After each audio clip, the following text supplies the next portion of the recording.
मेरी तो कोई वर्थ ही नहीं है। बिल्कुल। मुझसे कोई प्यार नहीं करता। आपका सारा फोकस अपनी तरफ होता है। मेरे साथ ये हुआ, मुझसे कोई मोहब्बत नहीं करता। तो ये वो भी है, इसमें खासी खुद परस्ती का भी अंसर शामिल है। मेरे होने ना होने से किसी को फ़र्क नहीं पड़ता। बुनियादी तौर पर आप अपनी गैस लाइटिंग कर रहे हैं। गालिब खस्ता के बगैर कौन से काम बंद हैं, रोइए जार जार क्या, कीजिए हाय हाय क्यों। बिल्कुल बिल्कुल है ना? बिल्कुल। दुनिया बहुत फारिग है, वो सिर्फ आप पर ही फोकस कर रही है कि आपको किस तरीके से नुकसान पहुंचाया जाए, क्योंकि आप खुद को अच्छी तरह नुकसान नहीं पहुंचा रहे। मुझे किसी की ज़रूरत नहीं है। आप अच्छे बच्चे नहीं हो। कसमाणु खाओ, ठट्ठे कूच जाओ।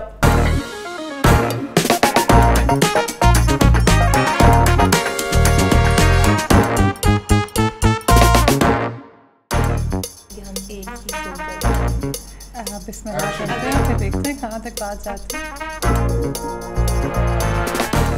सादिया, विक्टिम मेंटालिटी हमारे समाज का एक हिस्सा है, लेकिन सोशल मीडिया ने इसको थोड़ा ज़रा नेक्स्ट लेवल पर पहुंचा दिया है, ऐसा पिछले कुछ अरसे में देखने को मिलता है।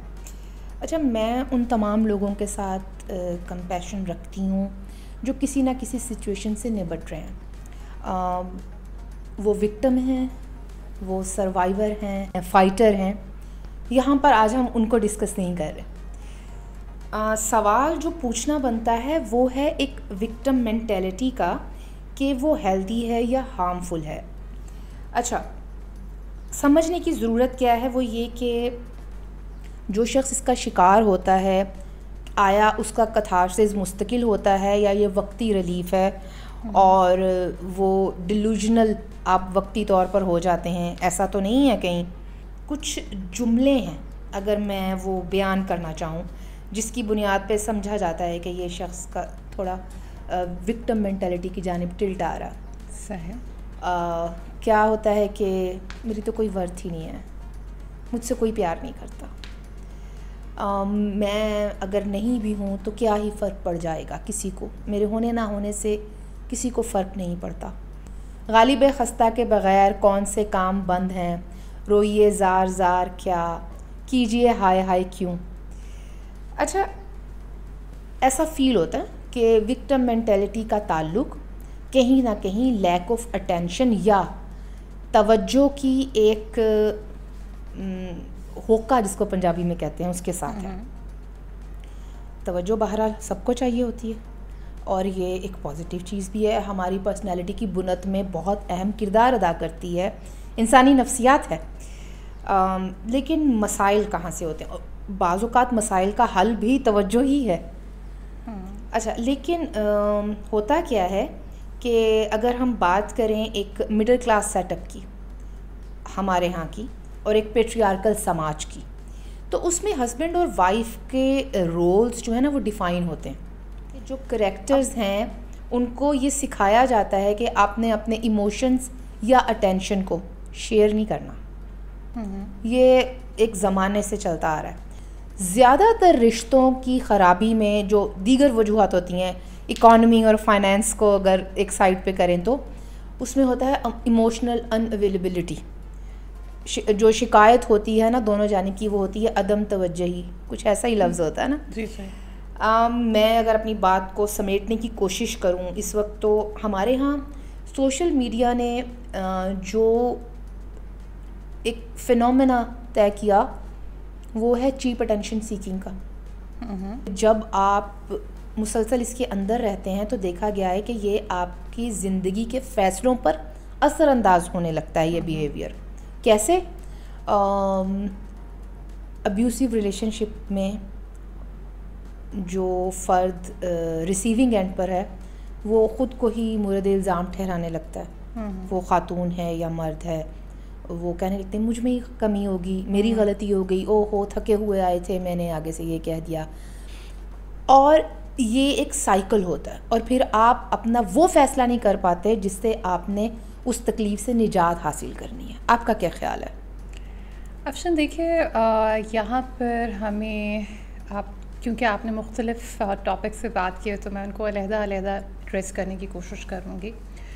सबसे पहले तो मैं बात करूँगी सोशल मीडिया पर मिलने वाली तवज्जो के हवाले से, कि आपने कहा कि अब हमें चीप अटेंशन मिल जाती है, जिसको हम इंस्टेंट ग्रैटिफिकेशन भी कहते हैं। सोशल मीडिया पर आप कोई भी पोस्ट करें, भले आपके कितने ही फॉलोअर्स हों, भले आपका अकाउंट एक प्राइवेट अकाउंट हो, लेकिन आप कोई ना कोई तो आकर उसको लाइक करेगा ना। तो वो जो नोटिफिकेशन आता है लाइक का, वो बुनियादी तौर पे आपकी इंस्टेंट ग्रैटिफिकेशन है, एक वैलिडेशन है जो आपको मिल रही है उन लोगों की तरफ से। अब इस बात का तो इतराक नहीं है कि जो तवज्जो हमें लोगों की तरफ से मिल रही है, आया वो खालिस तवज्जो है या लोगों ने आदतन आपकी फीड पर एक चीज़ आ गई तो आपने उसको लाइक कर दिया, जो चीज़ आपको बुरी नहीं लग रही होती आप बाज़ औक़ात उसको लाइक कर देते हैं। तो एक तो ये है कि सोशल मीडिया ने वाकई ये तो किया है कि लोगों के अंदर जो एक एक्सटर्नल लोकस ऑफ वैलिडेशन है उसको तक़वियत बख्शी है, और बहुत सी चीज़ें आप सोशल मीडिया पर महज इस ही वजह से कर रहे होते हैं क्योंकि आपको लोगों की तवज्जो चाहिए। जो आपने बात की रिश्तों के हवाले से, विक्टिम माइंडसेट की एक ऐसी लेयर है जिसके बारे में बात करते हुए हम डरते हैं। देखिए, आपने भी अपनी गुफ्तगू में कई दफ़ा कहा कि मेरा कहने का मतलब ये नहीं है, आपने बार बार डिस्क्लेमर दिया क्योंकि ये मुमकिन है हम उस माशरे से ताल्लुक़ रखते हैं जहाँ पर विक्टिम ब्लेमिंग होती है, इसलिए हम किसी की ऑपरेशन को स्नब नहीं करना चाहते, हम उसको डिस्क्रेडिट नहीं करना चाहते। लेकिन जब आपका विक्टिमहुड आपकी आइडेंटिटी बन जाए, उसमें कई दफ़ा इस तरह भी होता है कि आप अकाउंटेबिलिटी लेना नहीं चाह रहे होते हैं, आप चाहते हैं कि किसी पर मलबा डाल दिया जाए। मिसाल के तौर पर ये क्लास पढ़ा, मुझसे गिर जाए और मैं थोड़ी देर के बाद कहूँ कि अफशा आपने ये क्लास यहाँ पर क्यों रखा था, और देखिए ना आपने ये क्लास यहाँ पर रखा था तो इस वजह से यहाँ पर वो टूटने की आवाज़ आई और हमारी रिकॉर्डिंग अपसेट हो गई। तो मैं बुनियादी तौर पर ये रिस्पॉन्सिबिलिटी नहीं ले रही कि मेरा हाथ इस क्लास को लगा है, मुझे क्या ज़रूरत पड़ी थी रिकॉर्डिंग के दौरान ग्लास से खेलने की। तो इसमें एक ये चीज़ बहुत अहम है कि आप अपनी ही एजेंसी को स्नब कर रहे हैं। और जहाँ पर ये बात आपने कही कि रिश्तों के अंदर ये किस तरीके से क्रीपन करता है, तो उसमें जो ये बात कि अगर बाज़ औक़ात आपको ये लगता है कि मेरी ही गलती है, तो वो बुनियादी तौर पर आप अपनी गैस लाइटिंग कर रहे हैं, और उस गैस लाइटिंग की वजह वो नैरेटिव है जो आपके अंदर उस रिश्ते में जो भी इंसान डोमिनेंट है उसने आपको दिया है और आपने इंटरनलाइज किया।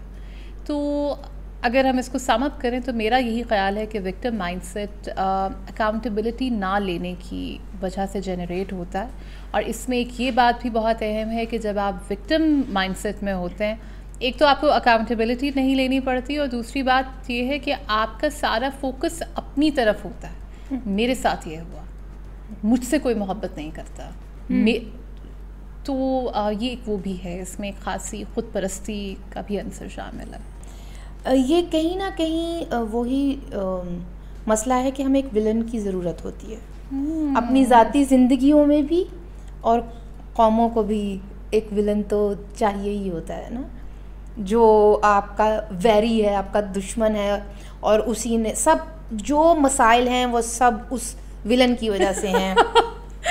अब वो कोई भी हो सकता है ना, वो कोई बैरूनी एजेंडे के ऊपर भी सब काम आपके खिलाफ कर सकते हैं, सब आपके खिलाफ साजिशें कर रहे हैं, फंडिंग हो रही है आपके खिलाफ। बिल्कुल बिल्कुल बिल्कुल, है ना? दुनिया बहुत फारिग है, वो सिर्फ आप पर ही फोकस कर रही है कि आपको किस तरीके से नुकसान पहुंचाया जाए, क्योंकि आप खुद को अच्छी तरह नुकसान नहीं पहुंचा रहे हैं। बिल्कुल, तो वो विलन की ज़रूरत महसूस होती है।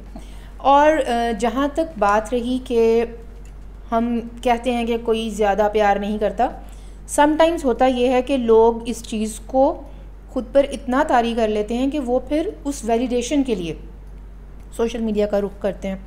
अच्छा, हाल ही में मैंने एक वेब सीरीज़ देखी, लिमिटेड वेब सीरीज़ थी, नाम था उसका एप्पल साइडर विनेगर। उसमें इसी सारे फिनोमेना को बयान किया गया है, लेकिन नहायत खूबसूरती के साथ। आई होप कि आप उसको देखें और हम दोबारा से फिर इसको डिस्कस करें। अच्छा, जहाँ तक बात है ना विक्टिम माइंडसेट की, उसके अंदर जो सेल्फ पिटी आता है, उस सेल्फ पिटी को हम खुद तक महदूद रख के लोगों के आगे हम फूंफा मार रहे होते हैं।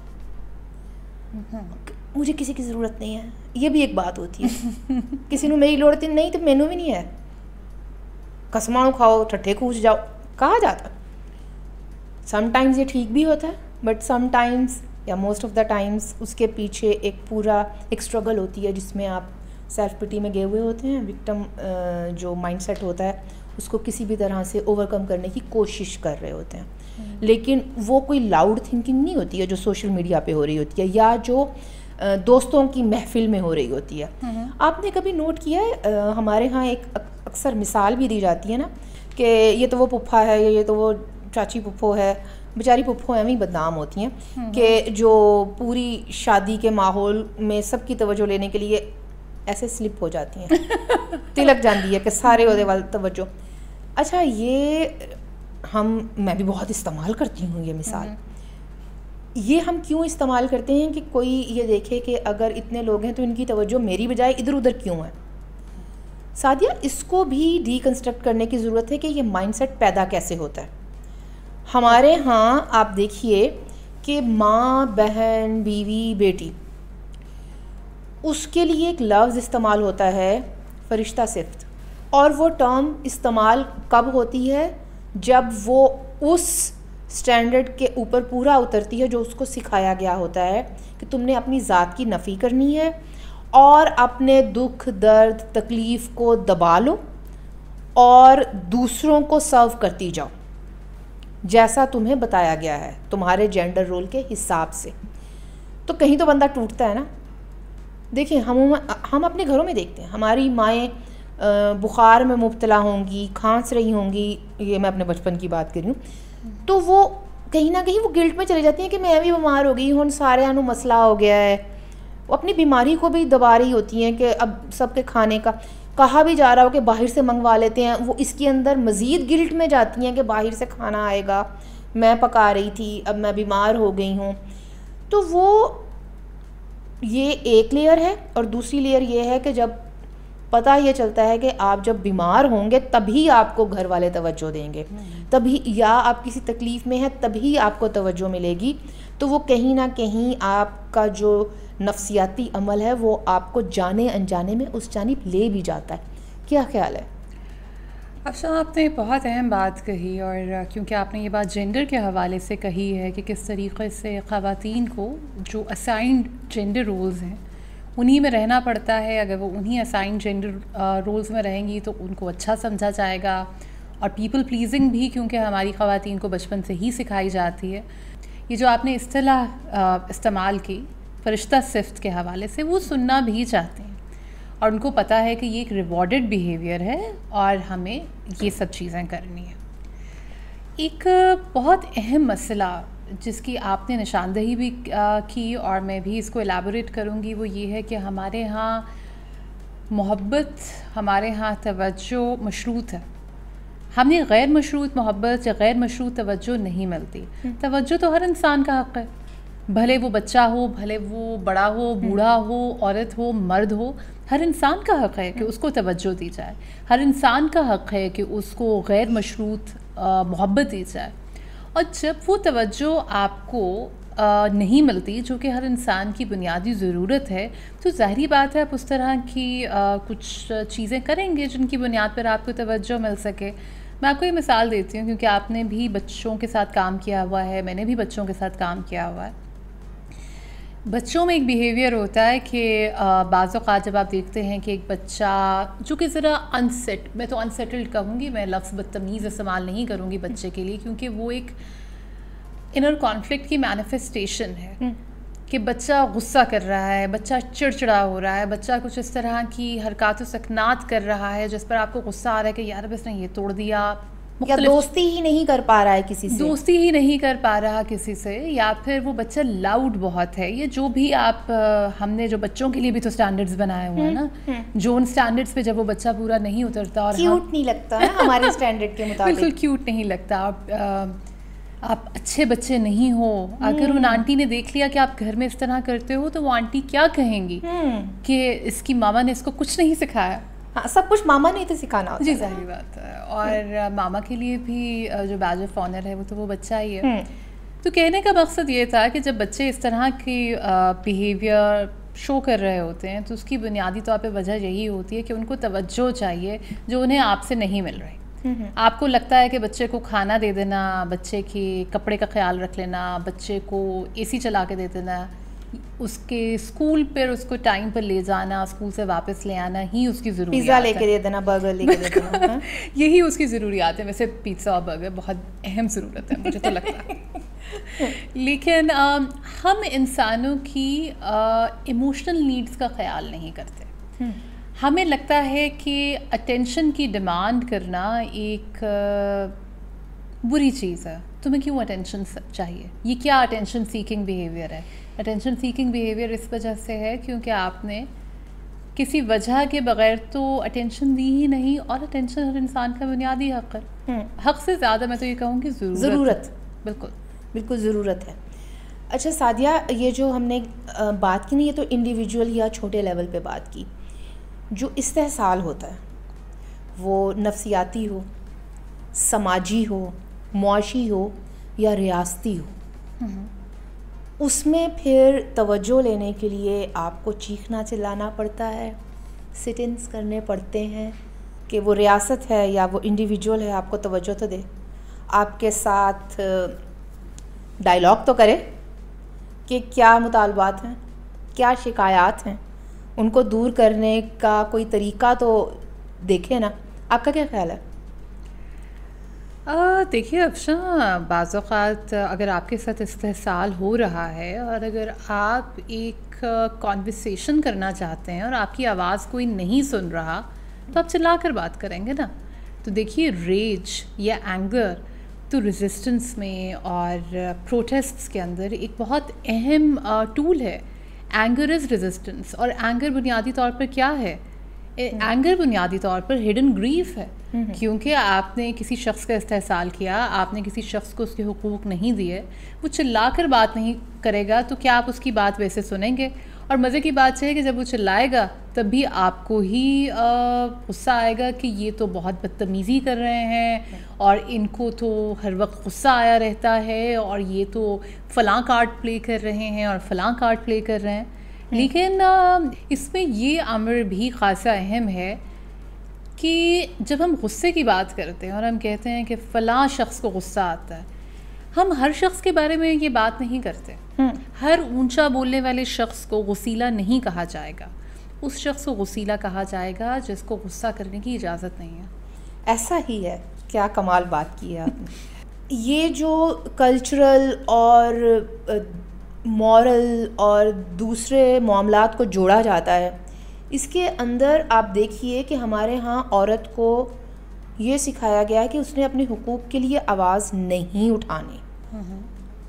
हमारे यहाँ कुर्बानी को मतलब कि किसी भी ऐसे मामले को जिसमें उसको दबाया गया हो, उसको कुर्बानी का नाम देकर उसको ग्लोरीफाई किया जाता है। वो हीर की मौत हो, वो सस्सी का कत्ल हो, मेरे नज़दीक तो ये दोनों कत्ल ही हैं। अभी हाल ही में जो एक वाक़या आया हमारे सामने बलूचिस्तान का, तो वो उसको एक दूसरा नाम शीतल का नाम दे दिया गया जबकि उस नूर नाम था। कितना हम लोग ज़हनी तौर पर तैयार किए गए हैं सदियों में कि हाँ, एक नाम भी दे दिया, एक अफसानवी नाम दे दिया शीतल, और कहा कि वो जिस धज से कोई मक्तल को गया। भाई वो अपनी मर्जी से नहीं गई है मक्तल में, उसको ले जाया गया है मर्दों के पूरे एक गौल के साथ।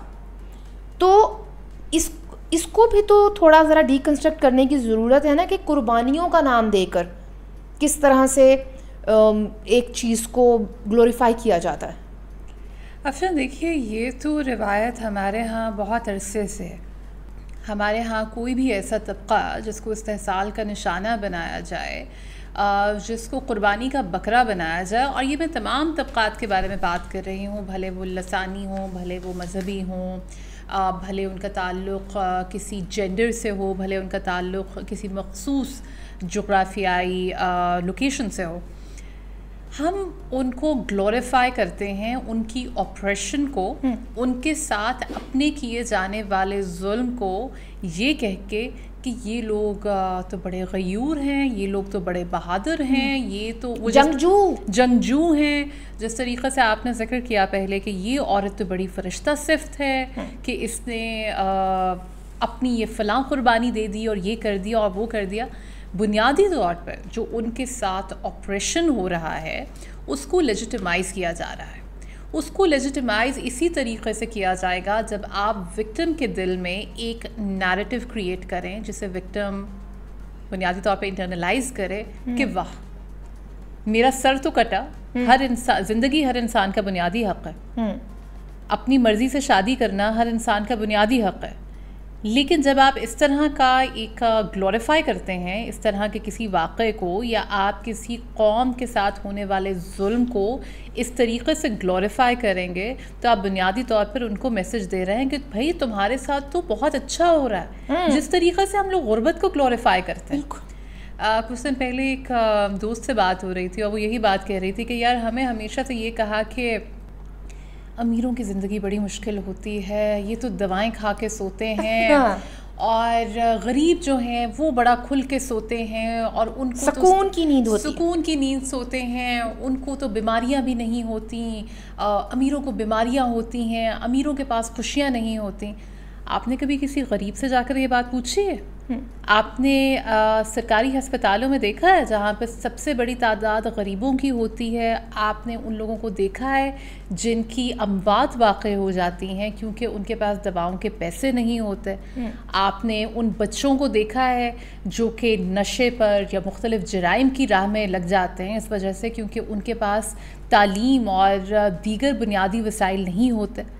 तो उस गुर्बत को भी ग्लोरीफाई किया जाता है। आप सोशल मीडिया पर देखती होंगी कि किस तरीक़े से गांव की ज़िंदगी की मुश्किलात को रोमांटिसाइज़ किया जाता है। कई अकाउंट्स ऐसे हैं जो इस पर कर रहे हैं काम। किस तरीक़े से अगर एक इंसान बहुत ही नामसाइद हालात में रह रहा है तो उसको रोमांटिसाइज़ किया जा रहा है। और मज़े की बात यह है कि उन पोस्ट्स पर ज़्यादा लाइक्स आते हैं क्योंकि हमें एम्पावर्ड लोग नहीं पसंद, हमें वही इंसान पसंद है जो हमसे निचले दर्जे की ज़िंदगी गुजार रहा हो। और पसंद हमें वो भी नहीं है लेकिन हम उसको एग्जिस्ट करने की इजाज़त दे सकते हैं क्योंकि वो हमारे कॉम्प्लेक्सेस को तक़वियत बख्शता है। अच्छा, अभी तक तो हमने सेल्फ़ ब्लेमिंग की बात की ना, इसकी वजूहात पे बात कर रहे थे। अब अगर हम मॉडर्न और अर्बन मिडिल क्लास के सेटअप में देखें तो ख़ास तौर पर सोशल मीडिया को, क्योंकि अर्बन मिडिल क्लास की बात हो रही है तो ज़्यादा वही इसके साथ जुड़े हुए हैं।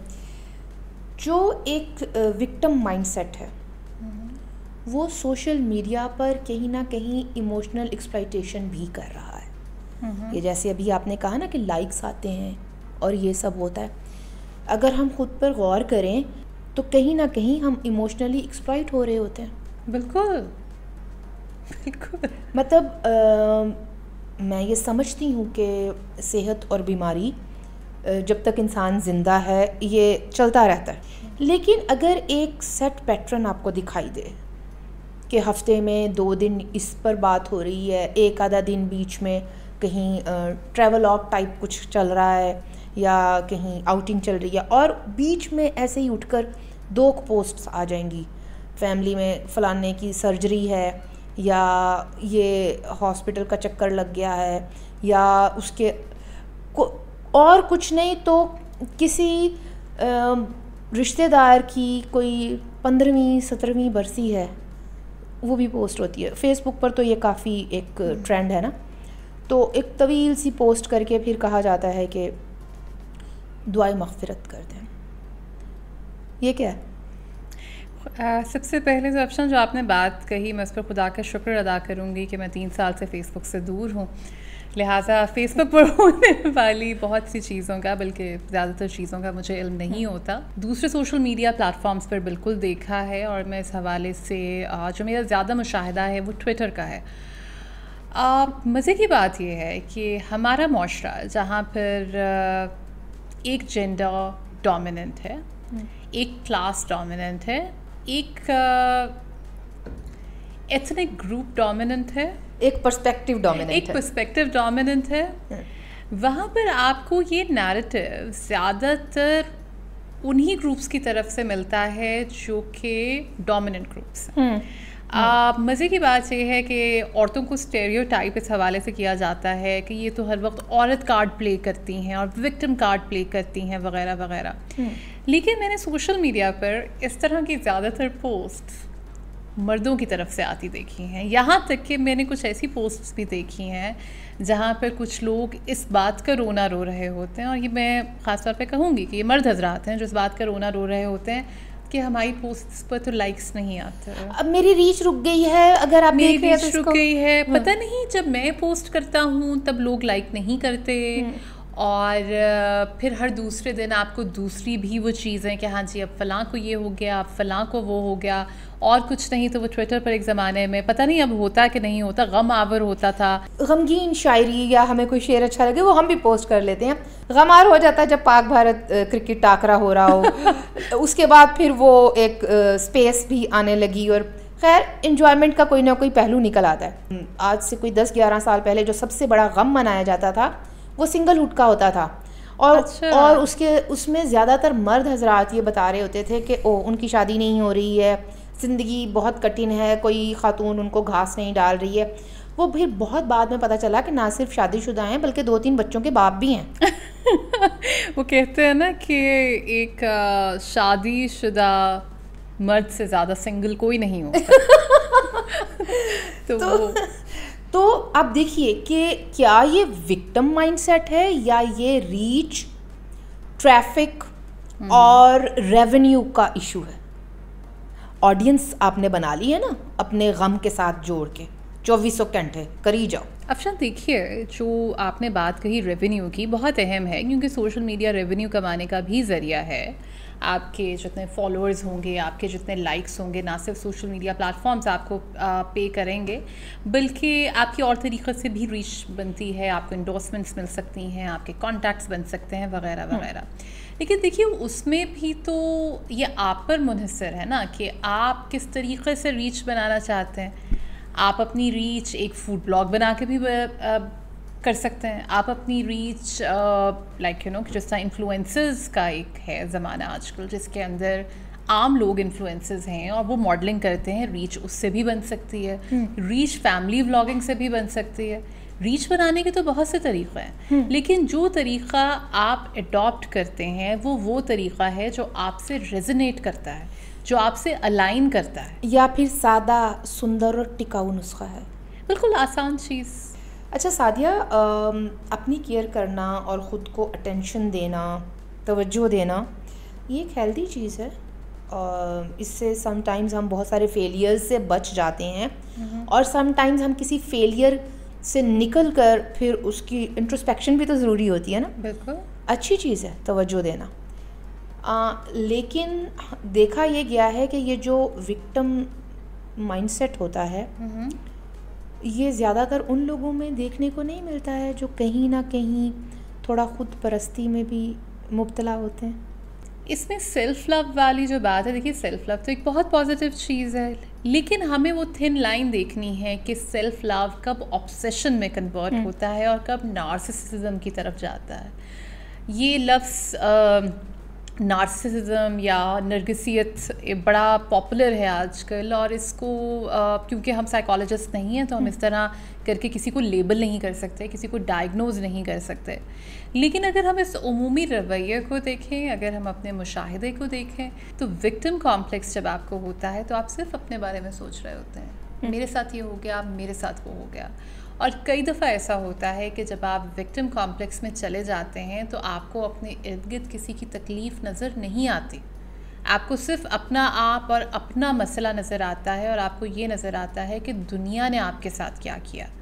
आप अपनी एजेंसी को ख़ुद ही स्नब कर रहे होते हैं। देखिए ना, सबाल्टर्न्स की एजेंसी के बारे में बहुत कई स्कॉलर्स ने लिखा है, लैला अबू लुगूद ने लिखा है, सबा महमूद ने लिखा है, कई स्कॉलर्स हैं जो इस बारे में बात करते हैं कि ऐसा नहीं होता कि आपकी किसी भी सिचुएशन में मुकम्मल तौर पर एजेंसी रिप ऑफ कर दी जाती है।